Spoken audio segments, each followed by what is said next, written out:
Good afternoon, everyone. I'm going to go, it's 2:30, so I want to get the meeting started. Before we do let's do introductions first, and then before I throw it to the manager, there's something I want to tee up. So we'll start with introductions, starting with our clerk. Good afternoon. I am Christine Smith, clerk to the board. Good afternoon. I'm Brianna Benedict, senior admin with the clerk. Good afternoon. My name is Susan Rodriguez McDowell, and I have the honor of being elected by the people of District 6. Good afternoon, I'm Laura Meyer, and I represent District 5. Good afternoon, Lee Altman, County Commissioner serving at large, and I also have the privilege of serving as Vice Chair. And welcome to our guests.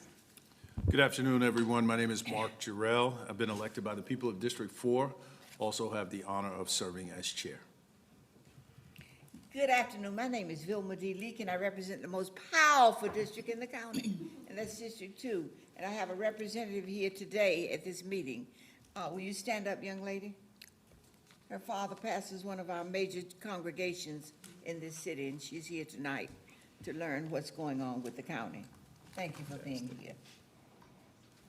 Good afternoon. I am Elaine Powell, County Commissioner for District 1, which is Huntersville, Davidson, Cornelius, and North Charlotte.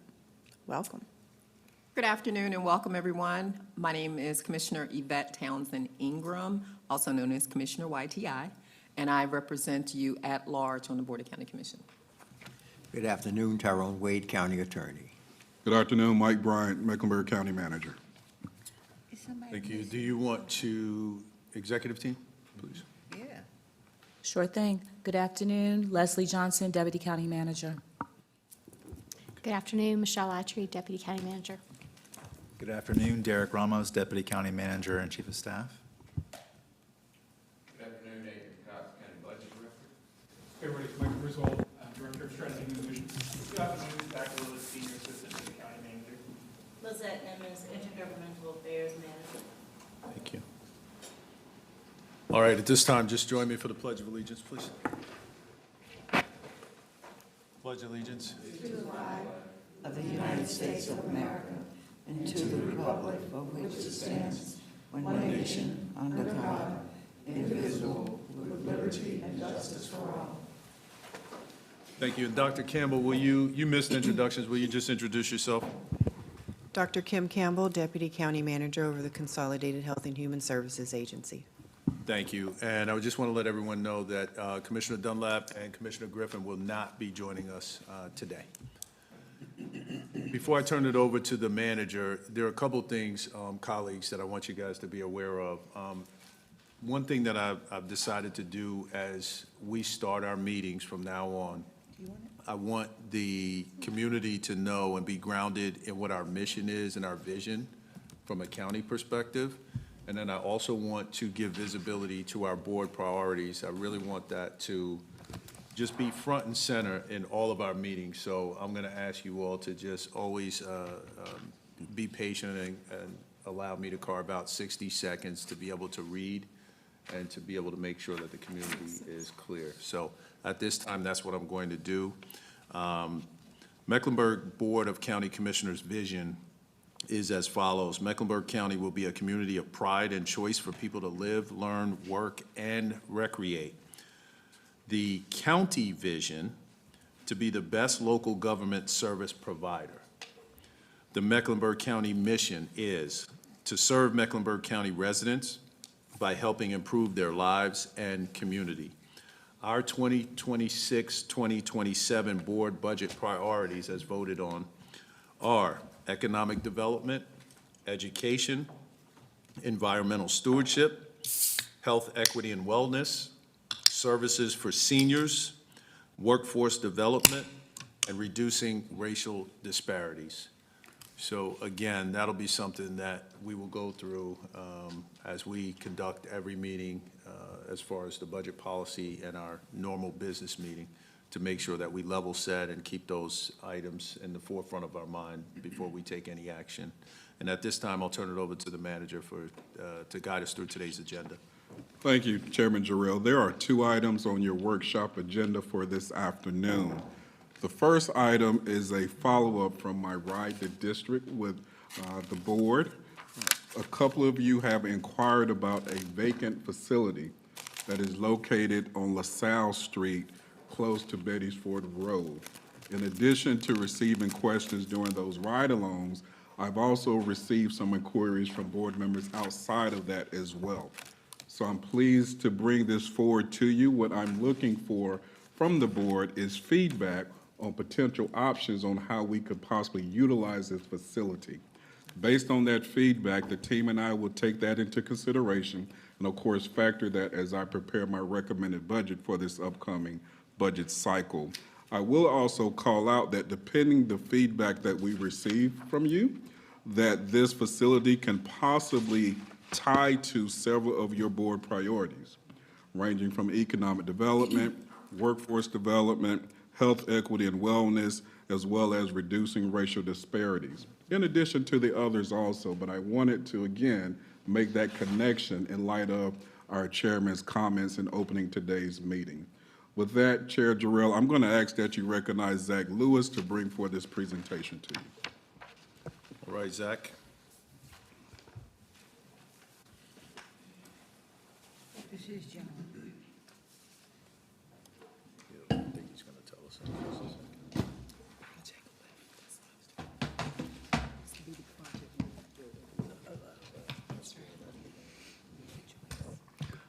Okay. Good afternoon, Commissioners, Chair Jarrell, County Manager, and staff. My name is Zach Lewis, and I am the Senior Assistant to the County Manager, and it is great to be here with you all today. So the purpose of this presentation is a follow-up item from multiple Commissioner Ride the Districts with the County Manager regarding the possible use of the vacant LaSalle building for a community center or to house community programs for youth and families in the Lincoln Heights area. This presentation provides a working recommendation for the facility based on staff research and seeks Commissioner feedback before moving to the next steps. So just quickly to provide an agenda of what we are going to take a look at today. First, we will provide an overview and a brief history of the LaSalle building. Then we will dive into some staff research into community center models and program frameworks. And after we get an idea of some of those frameworks, we will actually take a look at some real tangible examples in the community of those frameworks. Then we will get into a draft recommendation as well as proposed next steps. So first, to begin with just a brief overview of the LaSalle building. So the LaSalle building is located at 2324 LaSalle Street as shown in this aerial photo, and the property is what is highlighted in green there. So during multiple Commissioner Ride the District meetings, there were inquiries about potentially using this building for a community center. And just to help orient folks also, the road that is running north to south, that is Beatty's Ford Road, and the road that is running east to west, that is LaSalle Street. And in those conversations about potentially utilizing this as a community center, conversations focused around potentially geared towards youth and teens in the area, notably those in the Lincoln Heights neighborhood. To provide just a quick history of this building and what it had been used for in the past and who had owned this building, we're going to start in 1956. So in 1956, Charlotte Mecklenburg Library acquired this property to build the North Branch Library. In 1998, the Allegra Westbrooks Regional Library was opened, which at the time was known as the Beatty's Ford Road Branch, and the property was then deeded to the city of Charlotte as the library no longer needed this property. From 1998 to 2012, the city of Charlotte utilized this building for the Neighborhood and Business Services Northwest Area Team. So these are folks such as code enforcement, et cetera. And that was up until 2012. From 2012 to 2019, the city of Charlotte allowed Charlotte Mecklenburg schools to house the Project Lift in this building, which was a program geared towards closing the achievement gap in some CMS schools. In 2019 to 2024, after Project Lift left that building, CMS then used this building to house the Northwest Learning Community. And that was up until 2024, when the city of Charlotte then deeded this property back to the library, who determined that they had no program needs for this facility, and then donated this property back to Mecklenburg County. To highlight just a handful of characteristics of this building, again, it is located near the intersection of LaSalle Street and Beatties Ford Road. The location borders the Lincoln Heights neighborhood, which is just a little over a quarter mile away. West Charlotte High School, Northwest School of the Arts, and University Park Creative Arts Schools are all nearby within close proximity. Directly in front of the building is a CATS bus stop. Directly across the street are brand new retail centers. The facility itself has 8 dedicated parking spaces, and behind there is an adjoining parking lot that is attached to a Food Lion. And it is a single floor building with just a hair under 4,000 square feet. So now to transition into some of the highlights of research that staff have conducted into the various models and frameworks that community centers are ultimately built upon. But first, I want to just quickly describe the difference between a community program and a community center, because oftentimes these are used interchangeably, but there is a significant difference. So a community program is a service that is designed to meet a specific community need. And these programs can be offered in many different locations or in many different platforms, such as online or in person or in multiple facilities. Now, a community center, this is the actual physical space that houses one or many different community programs. And ultimately, a community center, the mission of that center is to be based on the community need that that center is designed to serve. Thus, why community is in the name. Community centers can offer both in-house services, so things that exist already within that center, but can also offer referral-based services to community partners, those that are working with the center but are not housed in the center, and customers could be referred to those other partners. And another important note here is that as additional needs are discovered for the community that is being served, or as there are shifts in that community, the mission and programs housed inside of a community center can change and often do. And so our little visual here just gives an example of the center being the physical space and programs feeding inside of that center. So in the realm of community center design, there are numerous models that centers can be built upon, many of those existing in Mecklenburg County already. So staff explored many community centers and community center frameworks. And what I have provided on this slide is just a high-level summary of some of the major core frameworks that community centers are built upon. And I do want to note for you all that the numbers that you see in blue, those are corresponding numbers to an appendix at the end of this presentation for a more in-depth look at each of these models. So after we just quickly take a look at each of these, I am going to focus a little more specifically on the last 3.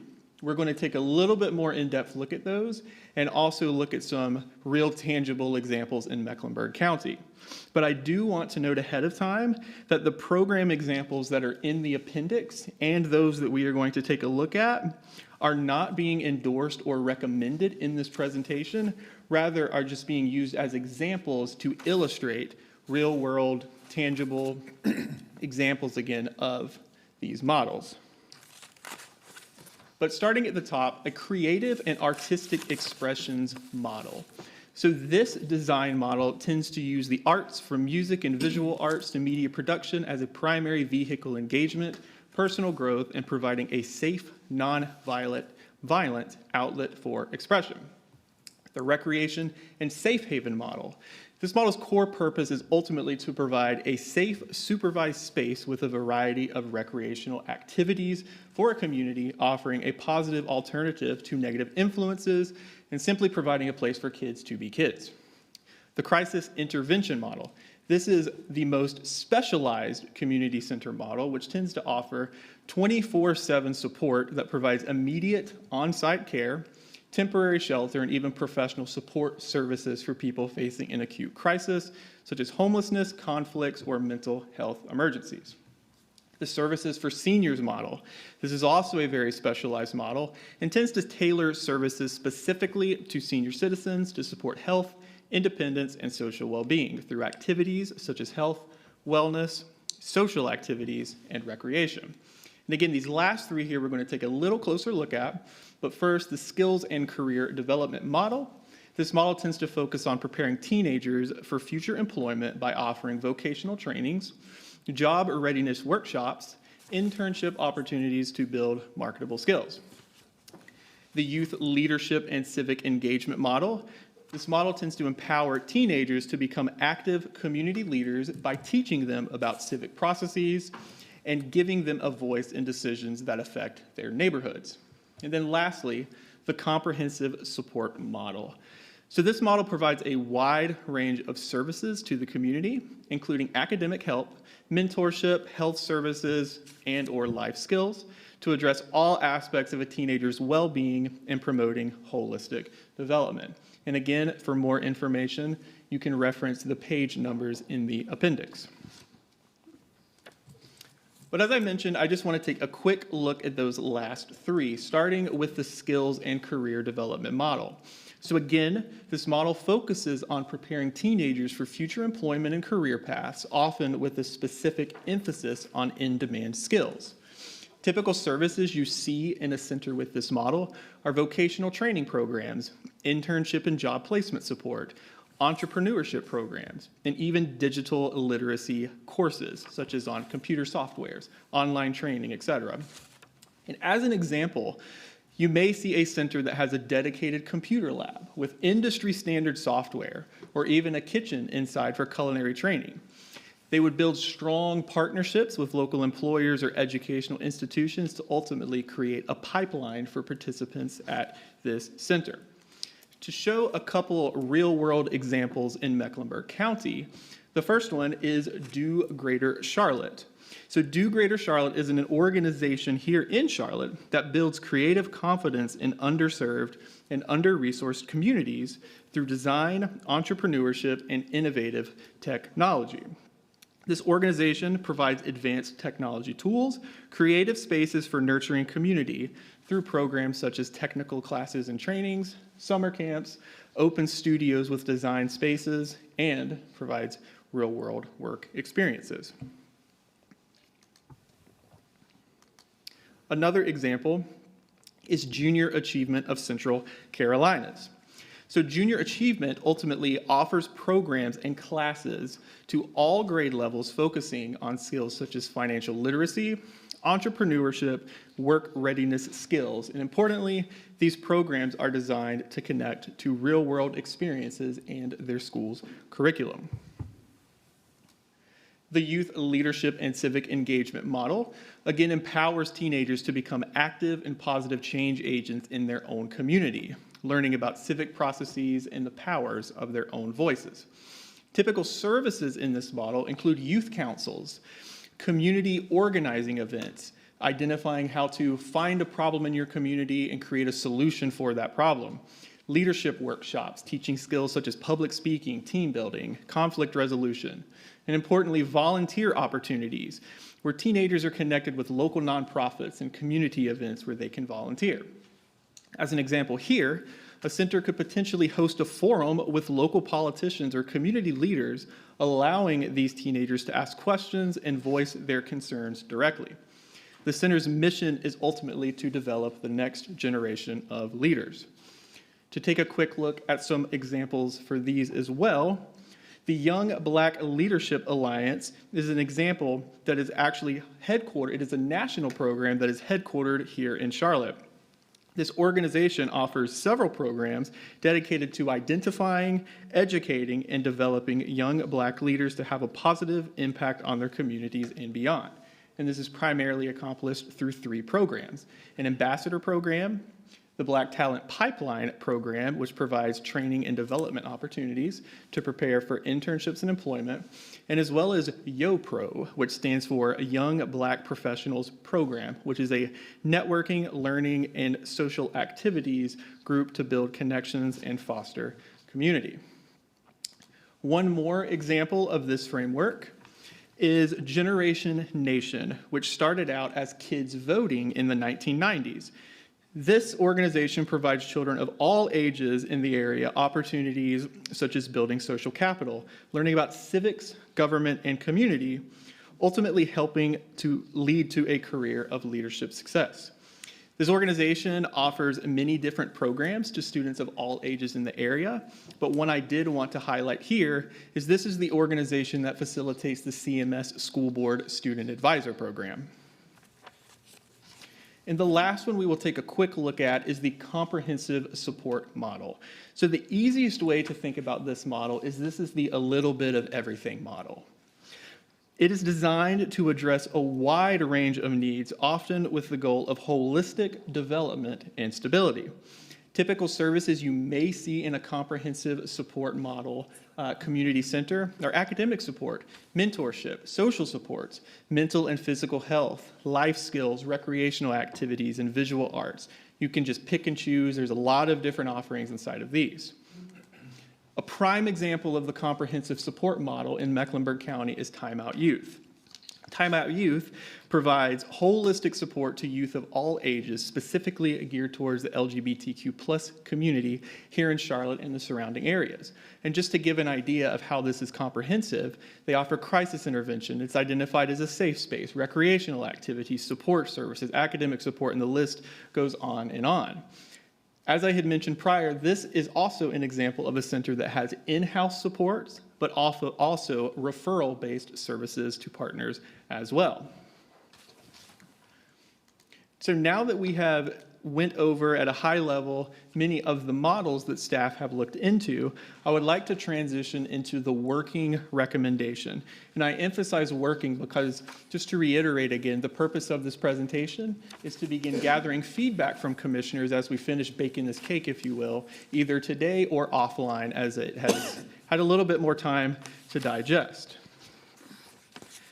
To provide just a little bit of insight into some of the questions that were examined as this recommendation was being put together, some things that we looked at were the target population. Who or where should these offerings be targeted towards? The community need. What is needed for this target audience? The model. Which models best fit the needs of the community? Adjacent services. What services currently exist in this area by looking at things such as libraries, parks and rec facilities, and the faith community? Service hours. Would a center offer all-day services, or would it be geared towards after school or just the summer? Service offerings. Would it be in-house, referral services, or a mix of both? Participation. Would it be a drop-in program where anybody can show up, or would it be registration-based, ultimately where there is a cap on services? Program administration and governance structure. Would it be administered by the county? Would it be administered by a sole nonprofit, or would it be partnership-based where multiple entities could help administer? And the governance structure, who or what entity ultimately directs the strategy and operations of this center? And lastly, and most importantly, the cost. Many facilities, most are no cost to the community for their services, but some potentially have fees. And so now to begin taking a look at this recommendation. This recommendation focuses on establishing a community center in the LaSalle building through identifying a primary nonprofit partner to manage and oversee the LaSalle Center, and identify additional partners to facilitate programming and services across a variety of program areas.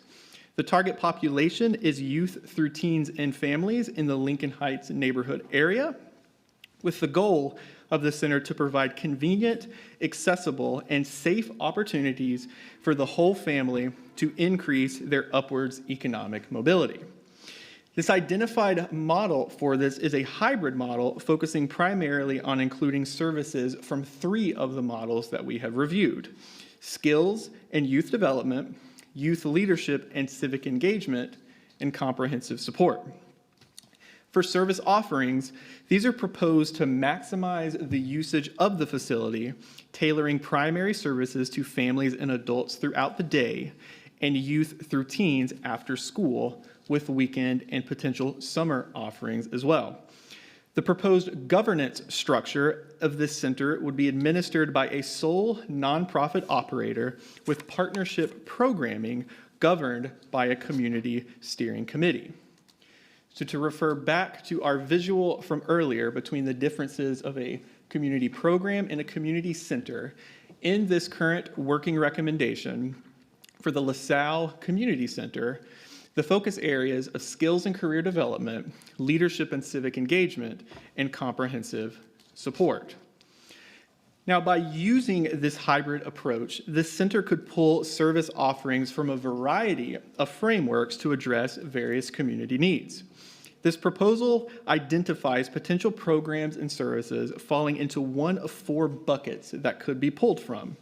And note that these examples here are not exhaustive, and offerings can be both in-house and referral-based to center partners.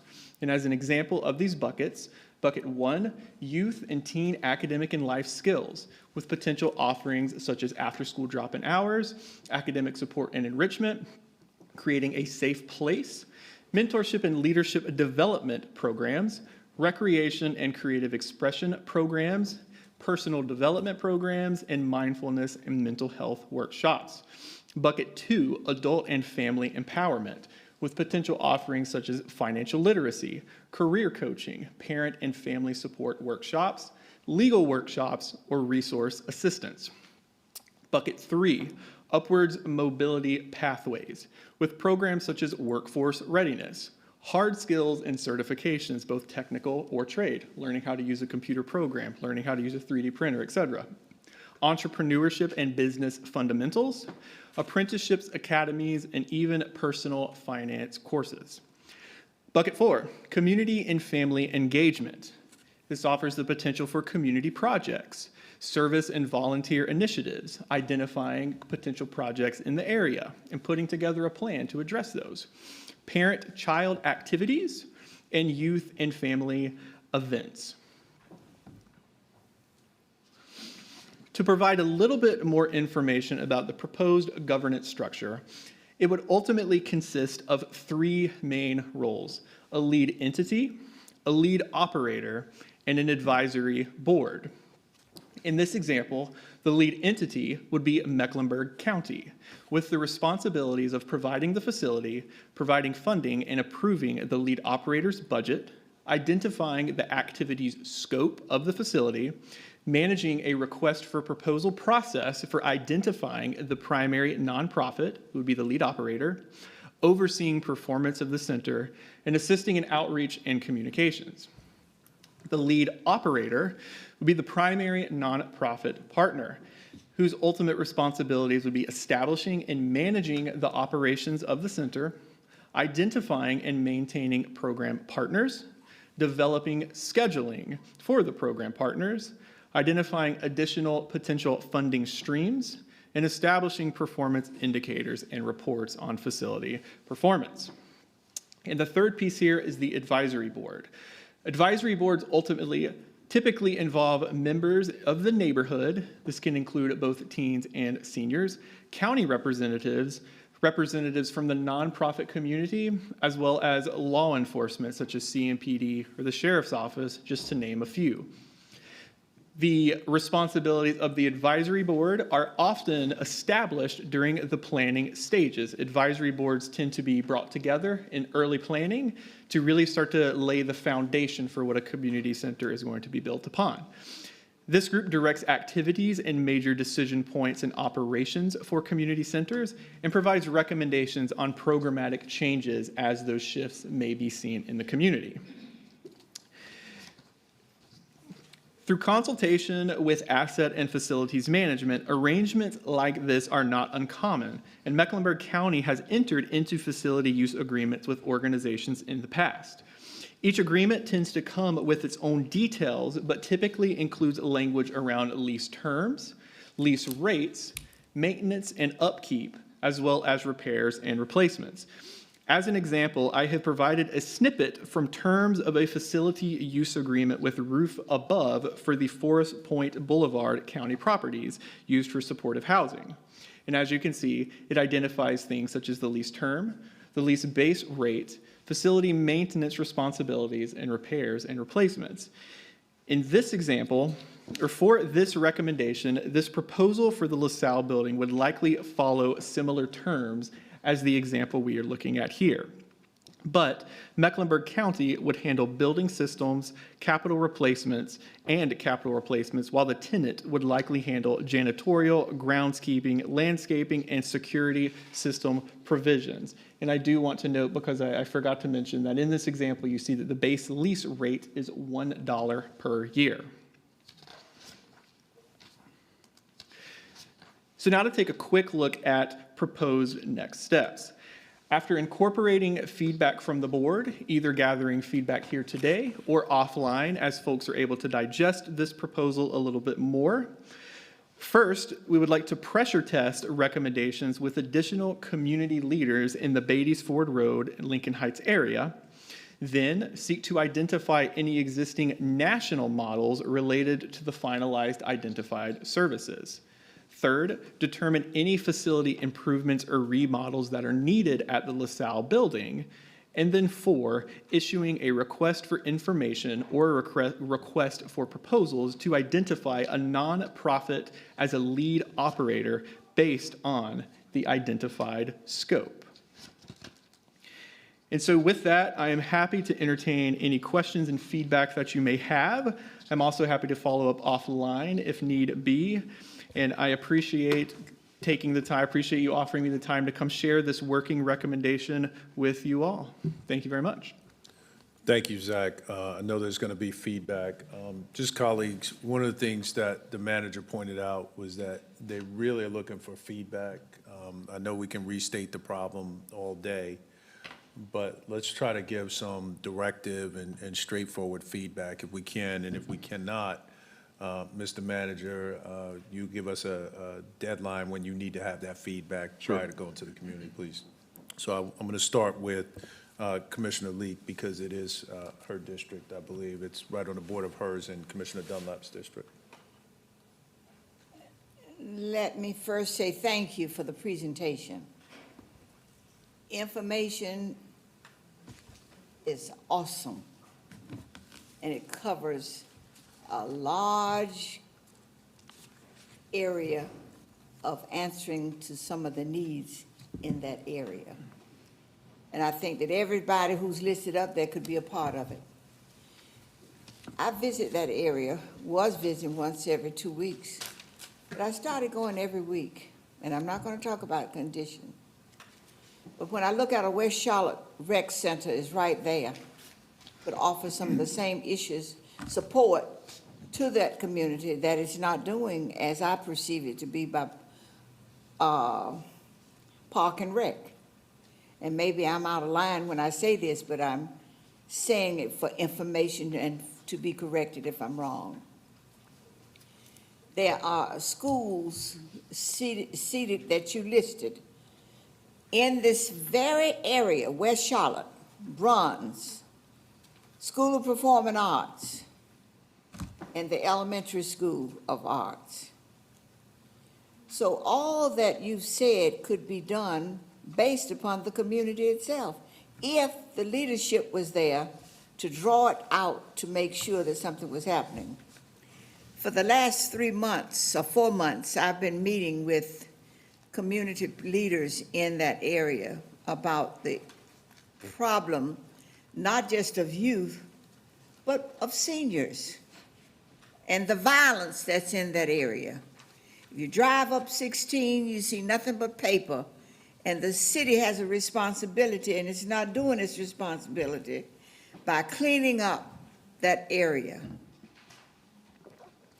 And I say it from the perspective of what I see. That strip mall where the grocery store is there and other businesses are there, they're not kept clean. I almost hit a woman 2 weeks ago when I came up Lincoln Heights Road. And she was lying in the middle of the street without a top on. It was a young woman. She wasn't a senior lady. She was a young woman, undressed. And drugs is a major issue. Prostitution is a major issue. And these are pockets that we have in my area as District 2, also in District 3, when you look at, what's the name of this area, District 3? Hidden Valley? Reagan Drive. No, I'm not talking about Reagan Drive. Hidden Valley? Hidden Valley. There are pockets where you find this kind of behavior. And I want to know why the police department, and we've met and we talk, but I'm wanting some action and making sure. You want me to stop now? Yes, ma'am. Did you tell me I only had 2 minutes or 3 minutes? You had 3 minutes, ma'am. So I have to stop at this point. I'll defer some of my time, but again, I really would like us to use our time to provide feedback specific to the presentation. I'll defer some of my time to you, but we'll go back around and then we'll come back to you. That's all right. I want to say thank you for affording us to have this time, but we need to have more time to talk about the problem and know the problem and see the problem. I'm happy to come back to you. Commissioner Townsend Ingram. Thanks so much, Zach. I was in County Can't hear Manager. you. Thank you so much for the information. I was one of the individual county commissioners who pointed out this facility in particular during the county manager's drive along.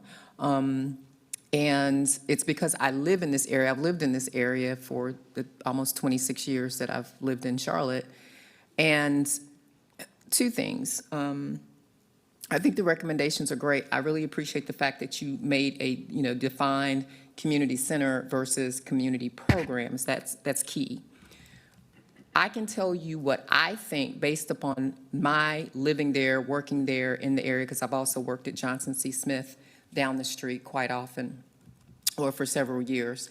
I think what is needed there is the model of the emergency shelter plus the job with, them having maybe food distribution because there are several churches.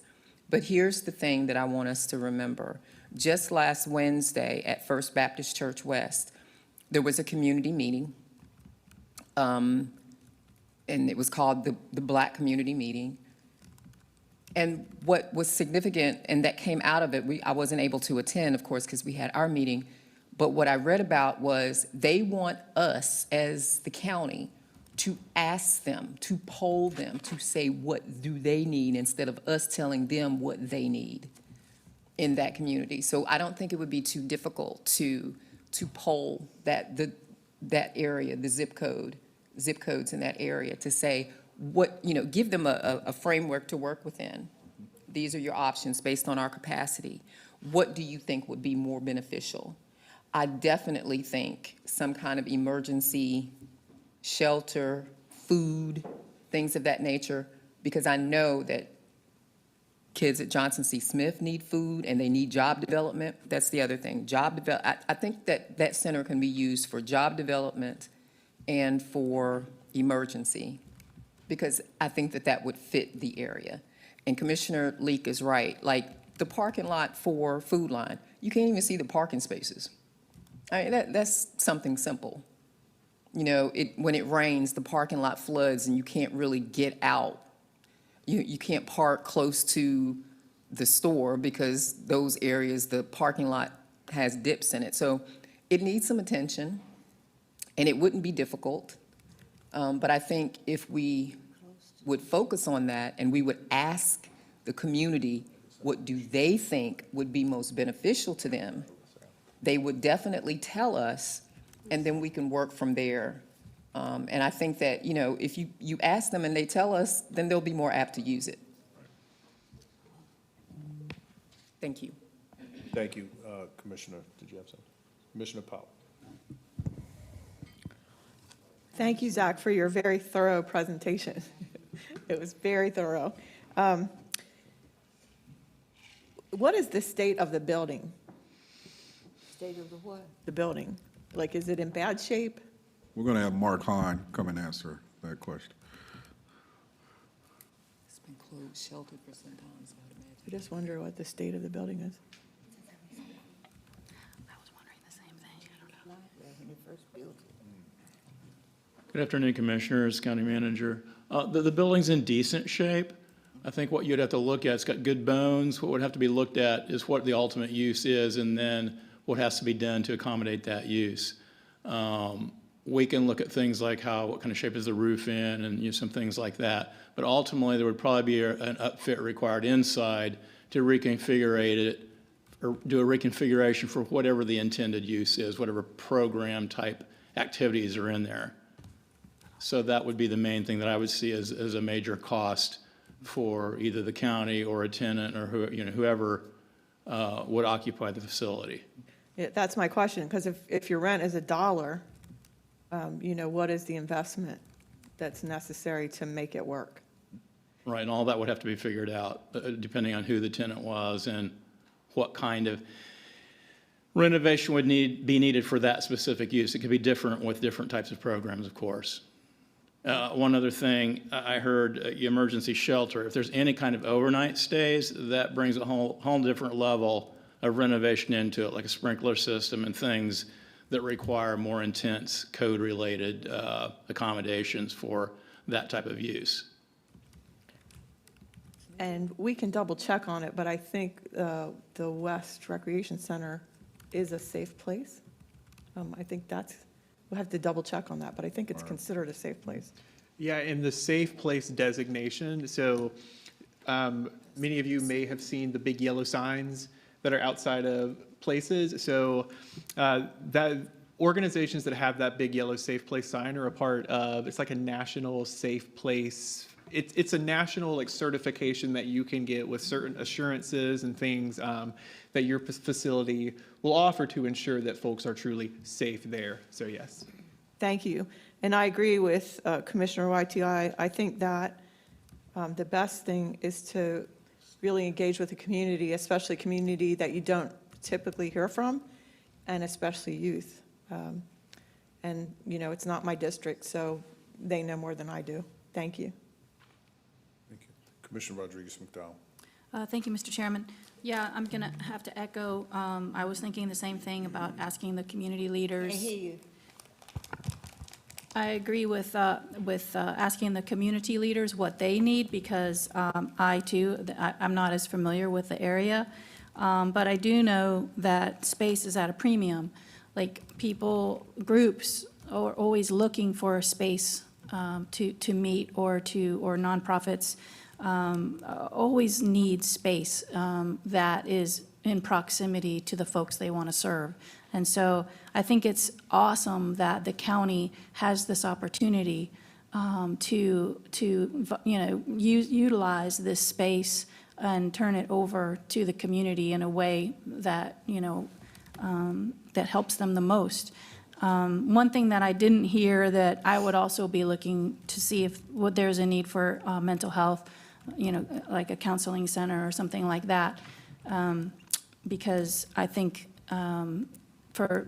to have space at $1, a year for a counseling center really helps them to be able to, provide at a low cost their services. So that was my thing. And also I wondered if there were any clinics in the area, like, free clinic or, health clinics. So, but that's my 2 cents, not knowing what others know. Like, I think what YTI said was really excellent about, engaging with those community leaders and asking them what do they need, getting their buy-in. So thank you for doing this and for the research that you've already done. I think it's super important that we hear about these kinds of opportunities. I think there could be other buildings that are not being utilized that we could possibly activate. So thank you. Thank you. Commissioner Meyer, then Commissioner Altman. Thank you very much. Thank you for the research. It really is impressive. I'm also in agreement. It's one of the very first things I wrote is we need to talk to the community leaders.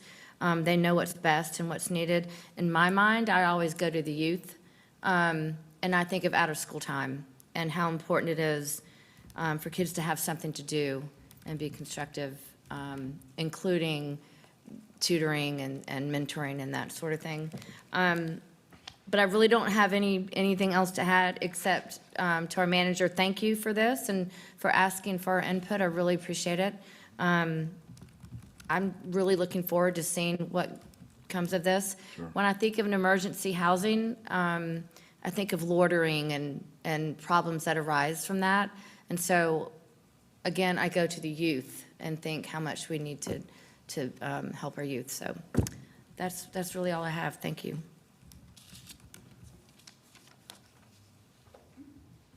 Mine went out too, sure. Thank you so much. I am really excited about the opportunity to use this space for something wonderful and constructive. And I really like the all-above approach because the people will show us what they value by how they attend. And then we'll know where to continue the programming, but also getting a lot of feedback from the neighbors on the front end obviously is critical. But I just do want to stay flexible to see what people show up for, because then we can pivot and make sure it's a success by following them.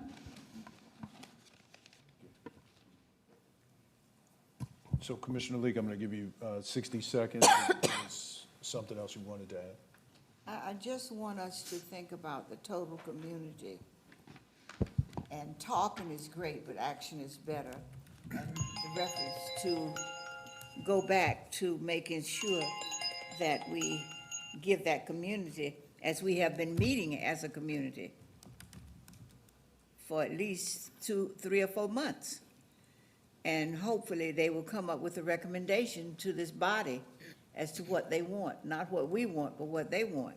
So I've been included because I visit the areas. It's in District 2, the most powerful district in the county, but yet can be the very weakest district in the county if we don't do the right things for the right people at the right time. And I just have some real concerns about the participation, and hopefully that we can come up with a recommendation that will enhance the total community and not just that given area, but it'll be a model for other communities to follow in this city. We're in trouble. I invited a young man, I'm sorry. Thank you, Commissioner. Can't talk no more. Thank you for that, and I appreciate everyone's feedback. A couple of things that I want to say. I definitely want to thank the manager. It's really important for us not to just have assets sitting and the community has a need. That's just ridiculous, and we can't do that. The second thing is we need to figure out, and someone mentioned this, and it was exactly where I was. We need to figure out all the assets that are just kind of sitting because, and you said it, SRM, we do have a lot of nonprofits that need space. There are a lot of people that are doing some really great work, really boots on the ground, and if we can help support those efforts, even if it's for a short term. We can't promise everybody for 30 years and all this other stuff, but even if it's for a short term, I think we can identify some good community use. Zach, thank you for the presentation. It was really thorough.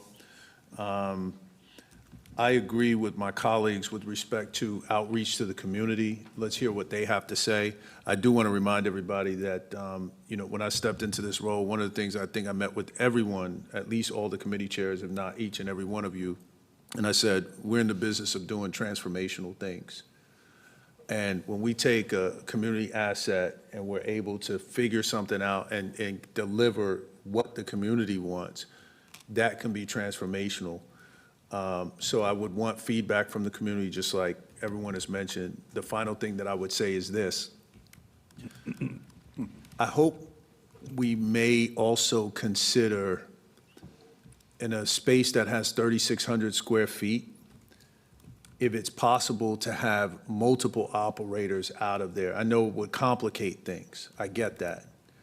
But maybe it's possible to have multiple operators to break up that space in a way, and it may not be ideal and everybody can't fit it, right? If we get one operator, that's great, but if we have multiple ideas that are great, that will add value and that meet what the community is saying, I just hope that we would take a look at that and see if there's a way to make that fit, if that's what the community wants. So that'll be, my comments for now, Mr. Manager, but I give you a lot of kudos for bringing this forward. I know multiple commissioners did mention this property. There's been outreach from a bunch of different nonprofits. And then I do want to let the nonprofits know this. Everyone is seeing this presentation. Board members, you're going to get calls from some great operators. Please remind people there'll be a RFP process. No board member is making a decision, right? There's an RFP process that we're going to follow. And then we'll have time to, go through the way that we normally vet those things out.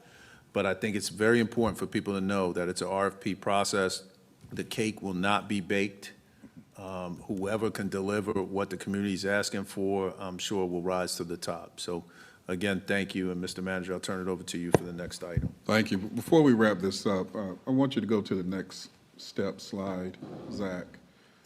I appreciate your feedback, and I'm really excited as well about the opportunities that we have regarding this asset. It is located in the heart of that district, right at the corner of Betty's Ford Road and LaSalle Street. And as you noted on number 2, we're in alignment with your feedback, that it is our intent to go out and receive comments and feedback from the community, those residents in that district. I will say, as we plan for that, if you all know of anyone from that area that you would like for us to connect with, to engage them, to receive their feedback, please forward them to Zach, as well as if there's community meetings that are scheduled. We're happy to drop in and share this information with them as well.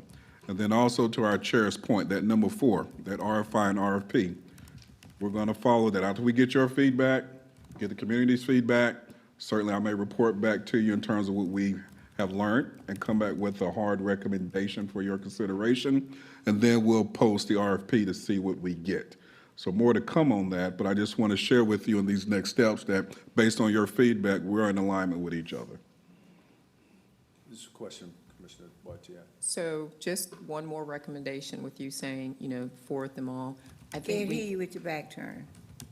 I think what we need to do, and may I suggest, that we compile a list of partners within a certain mile radius of that area. For instance, my church, Friendship Missionary Baptist Church, First Baptist Church West, all of these black churches who have been involved in the area, Johnson C. Smith, West Charlotte, all of these schools who have tried to help in that community, the business owners who are new right there to, perpendicular to the site, that we specifically solicit information from them, from their patrons, from the people that they deal with on a daily basis.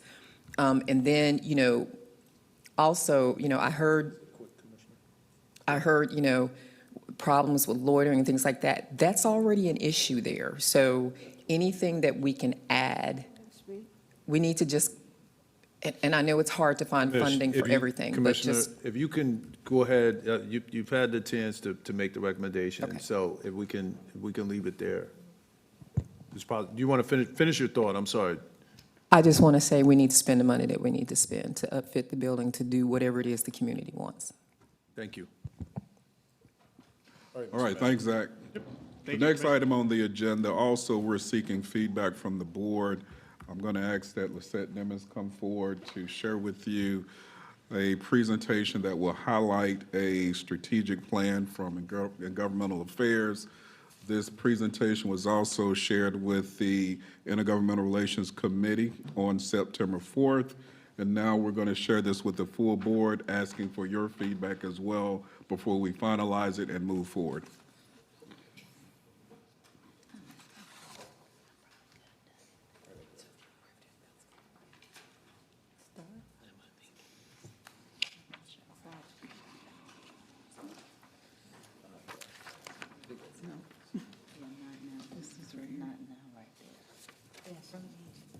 All the way to the left, from beginning. Yes, there you go. Thank you. Check with the church who's sponsoring these meetings. This is,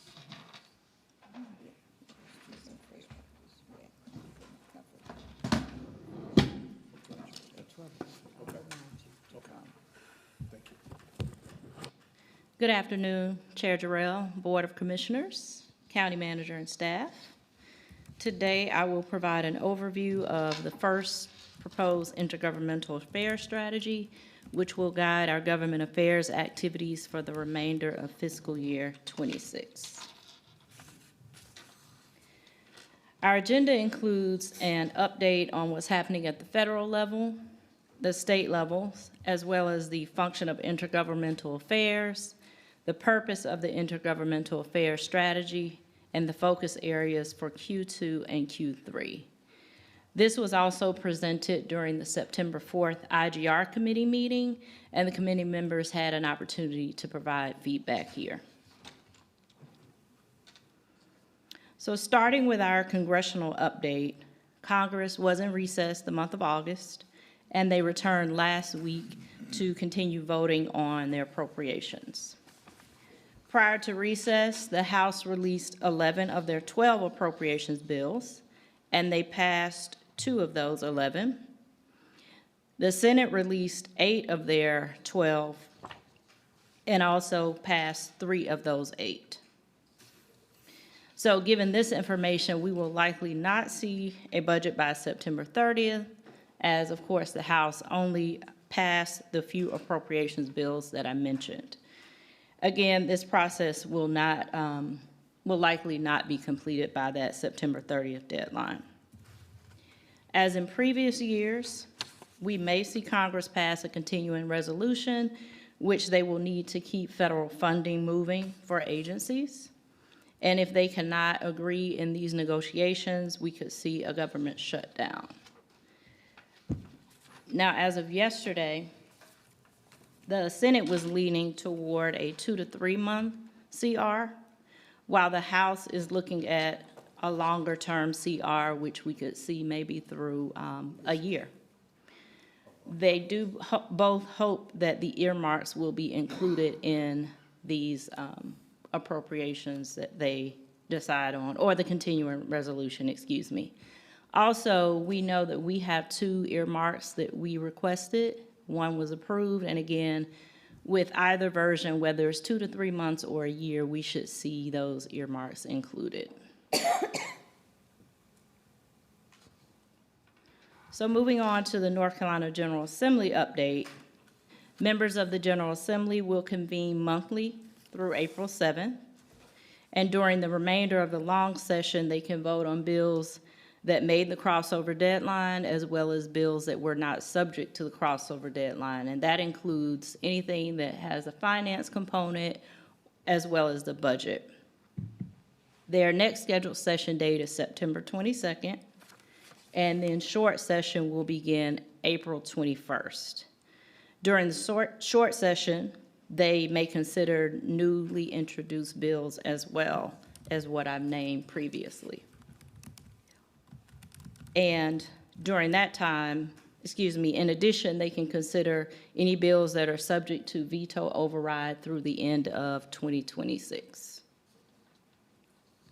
Last point I'll make here is the governor signed House Bill 125. That's titled Continued Budget Operations, and that was signed on August 6th. The bill we did review this item, and there's nothing in this bill that we find will impact the county. So now moving on to the function of intergovernmental affairs.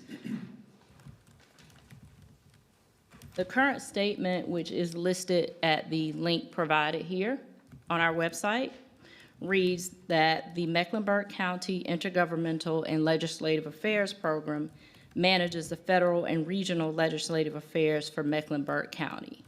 This includes the legislative agenda, advocacy, and stakeholder engagement. We felt it was appropriate to revise this statement, as you see listed here, to fully reflect the scope of the work that I do in my role specifically. And the proposed statement reads as follows. The Mecklenburg County Intergovernmental Affairs Manager directs federal, state, regional, and local government affairs on behalf of the Mecklenburg County and the Board of County Commissioners. This includes staffing the Board of County Commissioners Intergovernmental Relations Committee, developing the legislative agenda, advocacy, and stakeholder engagement. Two distinctions I want to note are, one, the scope of work extends to state and local affairs and is better described as government affairs because these activities also include regulatory affairs, lobbying, policy analysis, and relationship building. And two, the scope of the work also again includes staffing the IGR committee. So we added those two items. Moving on to the purpose of the Intergovernmental Affairs Strategy. This is a new concept, and while we have not operated under a strategic plan in the past, the idea is to develop this plan every 2 years to coincide with the development of our legislative agenda. This plan will guide the activities through 2026 and is based on the legislative agenda adopted by the board December 10th of last year. You should have this hard copy in front of you, and it can also be accessed at the link you see here.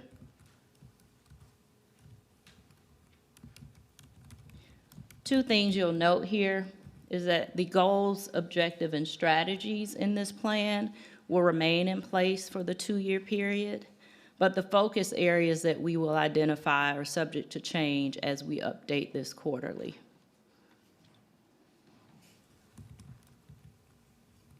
So in developing our goals, objectives, and strategies, we reference the strategic planning approach presented by OSI. First, we identified the 4 goals you see here, which are to mitigate impact, to attain priorities, to support regional efforts, and to establish standard operating procedures. Second, we identified the 4 objectives, which will measure how the goals will be accomplished. And these include offering solutions to managing the impact of executive orders, federal and state law, developing and advancing county priorities to obtain desired results, identifying local and regional intergovernmental alignment and priorities, and improving infrastructure for developing legislative reports, impact assessments, and advocacy material. And third, we identified the strategies you see listed here that we will implement to achieve these goals. This includes county collaboration and development, monitoring and analysis, stakeholder engagement, legislative outreach and education, and community engagement. So I'll give you some examples of each of these. So for county collaboration, this will include feedback from the executive team, the board, and the departments. For monitoring and analysis, this will include legislative and regulatory tracking, advocating for or against legislation, and consulting with the departments on potential impact of the legislation. For stakeholder engagement, this would include collaborating with community partners, engaging with neighboring counties, consulting with NACO and the NCACC, and discussing federal funding priorities with external partners. For legislative outreach and education, this includes identifying state and federal legislative committees to engage on policy priorities, relationship building with delegation members, which we will continue, identifying opportunities for commissioners to support additional events with the delegation, and also attending annual events with the commissioners and the executive team, as well as scheduling meetings with Republican members and members of the North Carolina delegation, in addition to those that we already have on our calendar. Lastly, community engagement includes educating the community on the impact of these programs, as well as potentially elevating stories of impact from our constituents. I will note that the examples I've given you is not an exhaustive list, so we can add and change some of these tactics as we implement this strategy. So now I'll move on to our focus areas for the remainder of Q2 as well as Q3. Again, while the goals remain in place for 2 years, these items we will review quarterly and they are subject to change. So I'll start with Medicaid and SNAP. We've identified the issue here as well as the strategy and the tactics that we'll use to implement this strategy. The issue includes work requirements, eligibility redeterminations, provider tax cuts, immigration-based restrictions, and the increased program and administrative cost share for SNAP. Some examples of the tactics that I'll read here. This will be, again, communicating with the executive team, with our HHS department and staff, with our budget director, also to determine further impact of this One Big Beautiful Bill Act.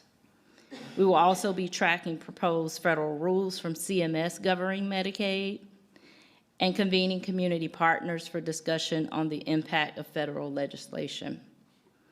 In addition, we'll be briefing the Mecklenburg delegation during our annual breakfast in January. And then the Mecklenburg delegation, town leadership, as well as commissioners will be in attendance for that event. Moving on to our second focus area, this is our budget. The issues here include economic development, historically underutilized businesses, and the pending district attorney positions that are in the state budget, as well as federal air quality funding.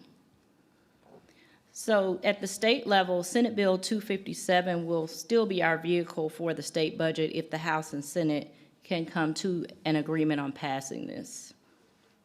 We will continue to monitor budget discussions as they relate to provisions that are striking language referencing minority and women-owned businesses. We are working with our Economic Development Office for HUB to determine impact of that language and the striking of that language.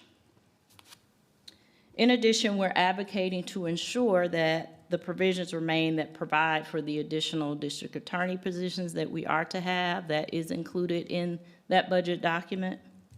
And lastly, at the federal level, we're tracking funding for Section 105 and 103 of the Clean Air Act.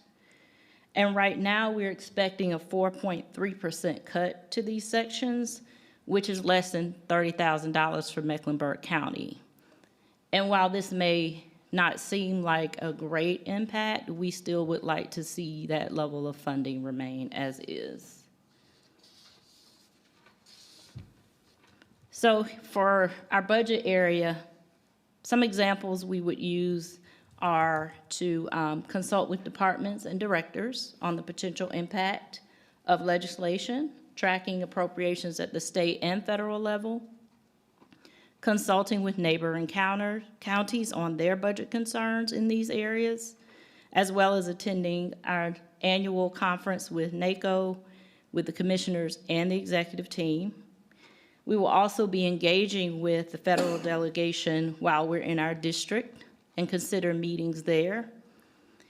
In addition, I'll add that while the board attends a series of events annually that are hosted by the NCACC and NACO, what you see here in this presentation is, again, focused on Q2 and Q3. So the events I've listed are in Q3. And as we move forward and continue quarterly meetings on this strategy, we'll have discussions about how we want to approach meetings with other members of the delegation, what the purpose of those meetings will be, and what it means for us and what we should be doing while we're attending these events. So moving on to our last focus area, which is diversity, equity, and inclusion. The issues here include federal grant renewals and that language, the proposed state ban, as well as the Attorney General's memo providing guidance on federal funding. So as we know, the President signed executive orders restricting funding for and eliminating DEI programs, policies, and mandates. Also, the North Carolina General Assembly introduced legislation prohibiting DEI in K through 12, higher ed, and at state agencies.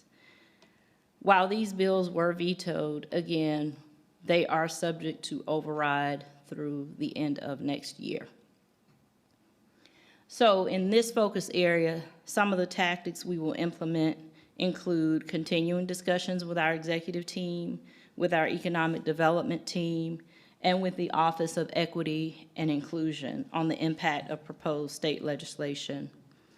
Also, we will be monitoring federal executive orders as well as guidance from the Attorney General.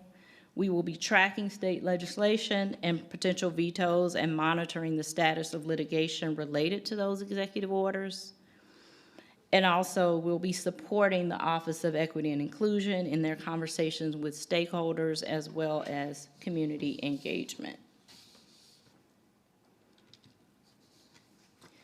So moving forward, next steps, what we're doing today is we are asking for your feedback. Also, we will again be providing quarterly updates to the IGR committee on this strategy as well as these focus areas. So thank you for your time, and I will open the floor for questions and discussion. Well, Seth, thank you for that. I'm going to start with the chair of IGR, Commissioner Meyer. Thank you so much. And I really don't have anything to add because we did go over this in our meeting, and she did include it on her slides, particularly meeting with neighboring counties, meeting with Republicans, people who do not necessarily agree with us. We want to have more conversations like that at our state, and in the legislature and in our surrounding counties, because we really feel we have more in common than meets the eye. That's right. And so really, really appreciate it, Lizette. She put a lot of work into this. It's new, it's different for us, and I'm looking forward to it. Thank you. Thank you. Commissioner Altman. I just want to say thank you to the chair of IGR. I think you stated it beautifully. I agree with you completely. I want to support you in that work. We absolutely want to look for opportunities where we do agree to do constructive things to improve quality of life. So thank you. Thank you. Commissioner Townsend Ingram. I don't have much to add as well because we did discuss this in IGR, only just cooperation from our delegation with issues that are specific to the county commission and aligning to our board priorities, as well as that whole magistrate thing and whether we can work with the city and the county. Mm-hmm. Thank you. Commissioner Powell. Well, I think we should be committed to problem solving, like not going into a room saying who's Republican, who's Democrat, just how do we work together to problem solve? And so thank you for this. Okay. Commissioner Rodriguez-McDowell. Thank you, Mr. Chairman. Yes, I did attend the IGR meeting where we discussed this, and I'm super excited about this. It feels like we're putting a little more energy into, our place within our state. And one of the things that I think we really need to remember is that, our clerk gave us all the sort of booklet about the state and the comparison of counties. And, we have to remember that Mecklenburg County is 21.7% of the GDP of North Carolina, of our state. And so the next county after that is 15%. So, well, we have to, I think we need to provide more feedback and pushback even at the federal level and at the state level. Our representatives that are representing our state need to hear from Mecklenburg County, in my opinion. I really like the idea of us being, more engaged. And so I really appreciate this framework. And there was another aspect that were stories of impact that I think it was going to come through public information. Am I right? We didn't seem to mention that here.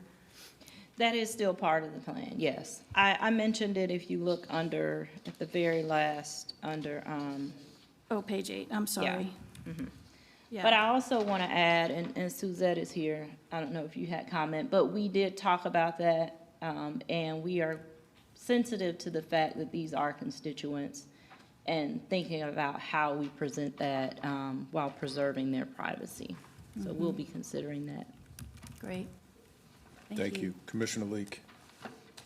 Let me first say thank you for your presentation and getting involved with the state government and the national government. What are our problems and how do we solve these problems that we're having international, and even internationally? What are we doing to help make life better through our governmental procedure? And my concern is the discussions that we have, but the actions that we have, and working together to bring about a better flavor in Raleigh. It's them against us and us against them. And I almost thought we didn't have a federal government under the administration that we have today. So I'm hoping that there will be some discussion from our part with other counties to see what we can do to alleviate some of the problems. What are our major problems in Mecklenburg County? They're all over the state. Housing, economics is a major issue, education. And these are state problems and these are international problems. So what can we do as a county that's the largest county in the state of North Carolina to bring about some satisfaction for our people? And we only, hear questions, but what about actions and answers? What are we doing together to make it better? And violence has become a major issue. Mental health has become a major. We've always had mental health as a problem. So what do we do now to change the thought process of making life better for our people, our seniors, our middle-aged young people, and especially our children? Children are the happiest people in this country because they don't know the problems we have.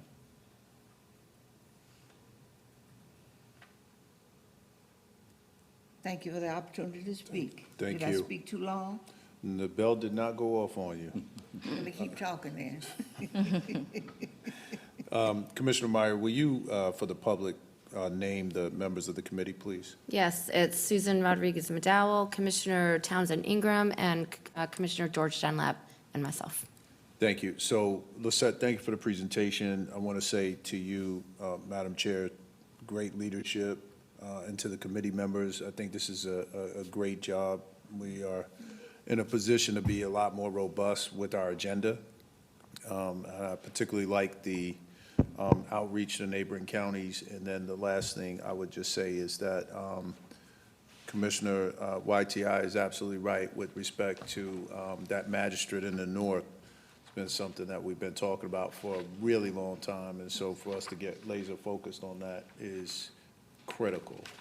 So thank you for this. This was fantastic. Okay. Mr. Chair, that concludes the two items that we had on the agenda. I appreciate the feedback and guidance from the board. We'll take that into consideration as we continue to move along with these two important items. All right. Thank you, Mr. Manager, and thank you to staff. We're going to move to commissioner reports. We're going to start with Commissioner Powell. Do you have a report? Well, I was just thinking, quite often, I'm the liaison for Central Lina, so I'm in meetings with all the municipalities and counties around us quite often. And I think if they were all tuned in, because, I'm usually the only Democrat in the room, if they were all tuned in, they would be happy to hear that we're committed to problem solving. Because it's really important to have that energy when you go in to try to figure out what the future is going to be. And then I think that'll just be it. That's all for now. Okay. Commissioner Townsend Ingram, do you have a report? Just briefly, I just want to remind everyone that this month is National Suicide Prevention Month, and tomorrow morning, there will be a breakfast at Friendship Memorial Baptist Church, Missionary Baptist Church, excuse me, called Bridge to Tomorrow: Suicide Prevention and the Power of Connection. And I will be rereading the proclamation that was issued. As well, I've been in contact and I'm forming a new partnership on a campaign with the mother of Chesley Christ, and I don't know if you know that name. Her mother is April Simpkins. She was the Chesley was an excellent, beautiful, dynamic. She was a Juris Doctorate and an MBA, but she just felt like she couldn't stay. So she died by suicide a couple of years ago. So the campaign that we'll be embarking upon is called "Tell Me What I Need to Do to Make You Stay." Just one more day. This is an initiative that's very important to me. Thank you. And where's that going to be? The event tomorrow is at Friendship Missionary Baptist Church, starting at 8:30. Thank you. Commissioner Rodriguez McDowell. Thank you, Mr. Chairman. I just wanted to quickly mention that yesterday, Commissioner Powell and I attended an all-day, I will stress the all-day. It was a conference on the Central Basin Watershed Symposium, and it was in Gastonia. Yesterday, Commissioner Powell and I attended a conference on, it was called the Central Basin Watershed Symposium. It was in Gastonia, and we talked about, really important things, such as, stormwater and wastewater. Just having water is having enough water, and just, there was really interesting and exciting, I found, really engaging presentations. And I just want to encourage my colleagues that, this is an area that we don't talk a lot about, but it is so important to our community that we're engaged around water quality. And I just want to say that there are some other opportunities to learn and engage in this material through the Catawba Watery, what's it called, Elaine? The Catawba Watery, Management Group. They do excellent program that is like a education opportunity. And anyways, it's fascinating, it's super interesting, and I just encourage you all to look into when they come around again to attend. So thank you. Thank you. Commissioner Meyer. Thank you very much. There's still time to vote. If you haven't voted, go out and vote today. And I just want to shout out Lizette Nimmons, because this really was her brainchild, and she has listened and put together such a great strategy, and it's just a pleasure working with her. So thank you, Lizette. Commissioner Leek. I have invited the young man I talked to you about before, who is responsible for Foster Children 47. He's moved across the country. He's moved into Charlotte. So I will let you know where he will be and when he will be there. The other thing, I received a letter from a relative or a community person whose neighbor was killed in a car wreck because of drunk driving. And they want us to take on this issue and to make sure that we support the law. And I thought I had brought the letter down with me. I'll read it at the next meeting. So those who have those problems need to check and make sure that we're not driving and drinking. The other thing that I had, a young man is here this afternoon that I met just the other day. Step up to leadership. And I don't remember his name, so I'm asking him to stand up if it's all right and tell us who he is quickly. Arkevius Armstrong, founder and executive director for Step Up to Leadership. Thank you to Ms. Beverly also for inviting me, and some familiar faces that I already see in here for the work that we do actually on the base board corridor area.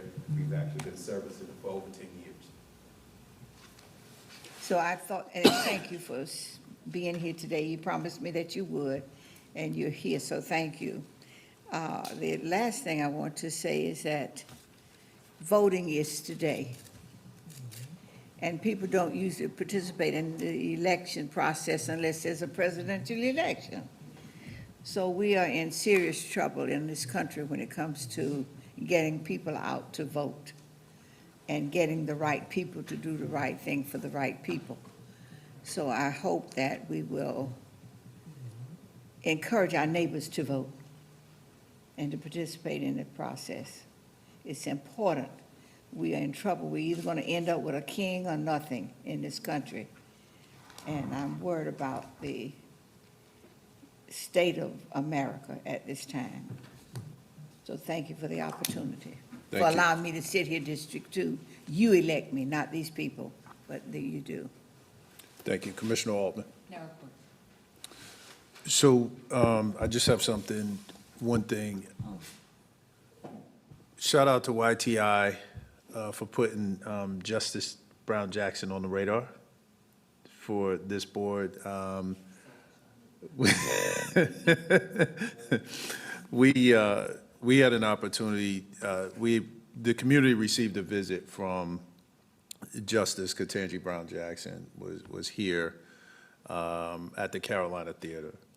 And it was, to me, one of the, although it was short, I wish it was longer, but it was one of the most inspiring events, listening to her story, hearing about her journey. I just left there on cloud nine. It made me think about a lot of things. And one of the things, just so you all know, as I was watching her on stage and listening to her story and what a phenomenal, phenomenal woman she is, I could not help but think, Mr. Manager, that I have the opportunity to serve with amazing women.